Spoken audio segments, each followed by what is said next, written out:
Hey everybody, it's Brian and welcome to the 48th Qt tutorial with C++ and GUI programming. Today we're going to be continuing our conversation about the model view architecture and how that really relates to your daily life as a programmer. We're going to cover another predefined model called the QDirModel. So let's just call this dirmod. Put it in the usual location. Next, and let's do a QDialog. Finish. Alright, now that we got our dialog on here, let's just throw a couple push buttons on here. And if you have the official Qt book, then yes, this is pretty much straight out of the book, changing a few things just for the sake of time.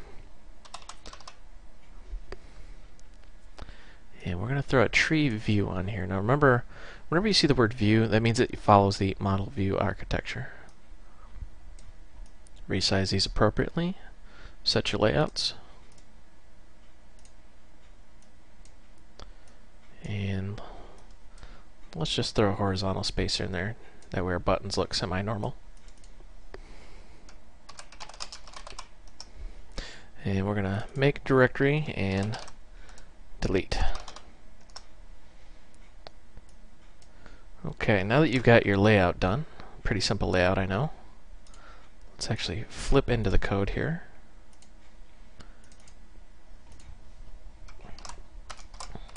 And we're just going to add our includes.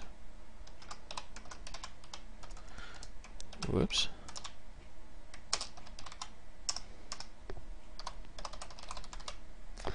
Having keyboard difficulties tonight. I apologize.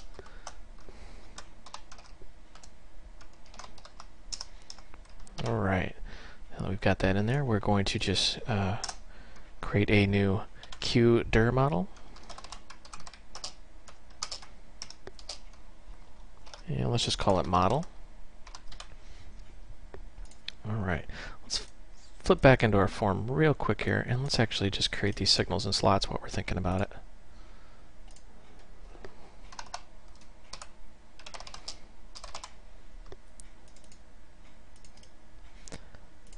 I'm just kind of going through this very quickly. I always feel sort of rushed when I'm making these videos just because I run out of time so fast. Alright. Now we're in our implementation file. The first thing we actually need to do is create and populate our model. And to do that, we actually just need to create the model. So we'll say model, equal new.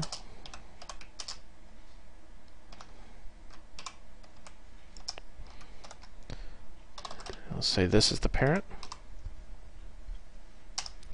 And one thing you should note is we should make the model not read-only. If it's read-only, then you cannot modify the underlying file system. Now you may want it read-only, for example, if you're making like a file open box or something. But in our case, we actually want to work with the file system. And let's just do a UI TreeView set model. I want to show you exactly what this looks like, just so we can continue on. Compile and run. This won't have very much functionality, but you'll get the drift of what's going on once this thing compiles and actually runs. Okay. Here we have, I realize I have a lot of drives. This is my gaming/development machine. We have a list of drives, and this is just a tree view. The underlying model is actually our file system. And you can see how it's kind of haphazard and nothing's sorted, and well, we're going to fix all that, so bear with me. But I just wanted to show you the rough idea of what we're trying to accomplish here. We'll be able to make directories and delete files. So let's close that. Alright, now let's say we want to do the sorting first. So let's go model set sorting, and we need to use the QDir flag, so say QDir, and we want dirs first, or directories first. We want to ignore the case because we really don't care, and we want to sort by name, so I'll say name. Very simple. What we're saying is we want the directories to be listed first. You also notice we could list the directories last. We want to ignore the case and sort by name. Then what we want to do here is, let's just get rid of that extra line there. That always kind of annoys me. We want to actually have this automatically select one of my drives. So we'll say QModel index. And once you start working with the model view architecture, you realize just how important that the QModel index really is. And we'll say equals model, and we want the index of, and we're going to give it a path here.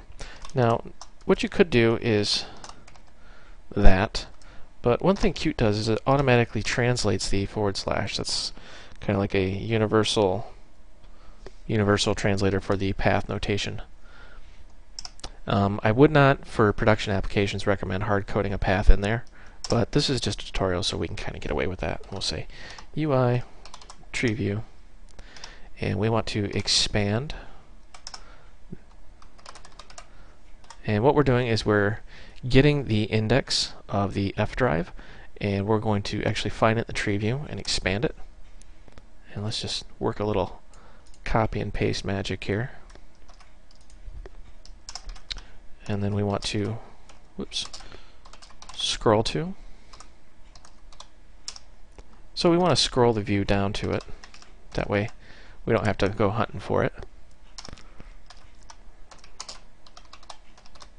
And we want to actually select it.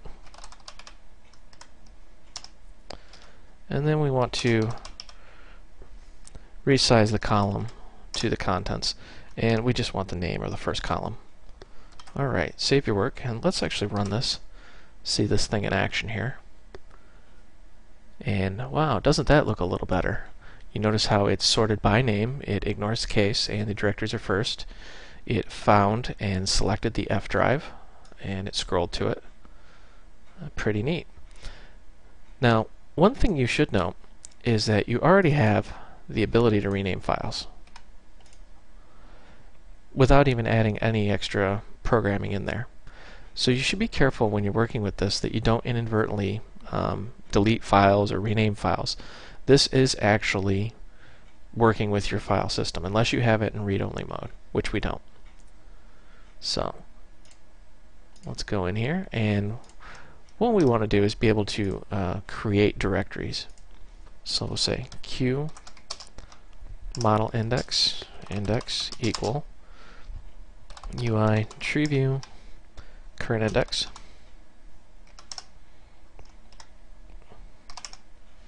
And we want to make sure we have a valid index. So we say if index is valid, and I should say if not index is valid, sorry about that, then return.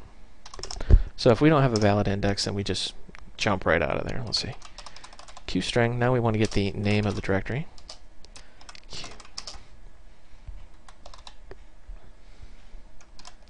We want to use a Q input dialog, and we want to get text. And this is the parent, and we'll say, and let's just call this name. That's the title. And the label, we'll say, enter a name. And one thing we want to check here, apparently we have a boo-boo. What is the problem here? We've got the parent, we've got the title, we've got the label. Not quite sure. Oh, yes. Silly me. Sorry. Long day at work. A couple of you out there probably chuckling. So we want to make sure we have a valid name. So if the name is empty, then we just want to jump right out of here. And if all goes good, we've got a valid name, we'll say model make dir, and we want to actually give it the index. That's the parent. Notice how we got the current index up here. And give it the name, and the name is right there. So let's actually run that, and let's see if we can create a directory here. So we've got our F drive selected, and let's just make a new directory. And there it is, AAA. Okay, now for the finale of this tutorial, we're actually going to delete stuff. So let's save ourselves a bit of typing by just copying and pasting here.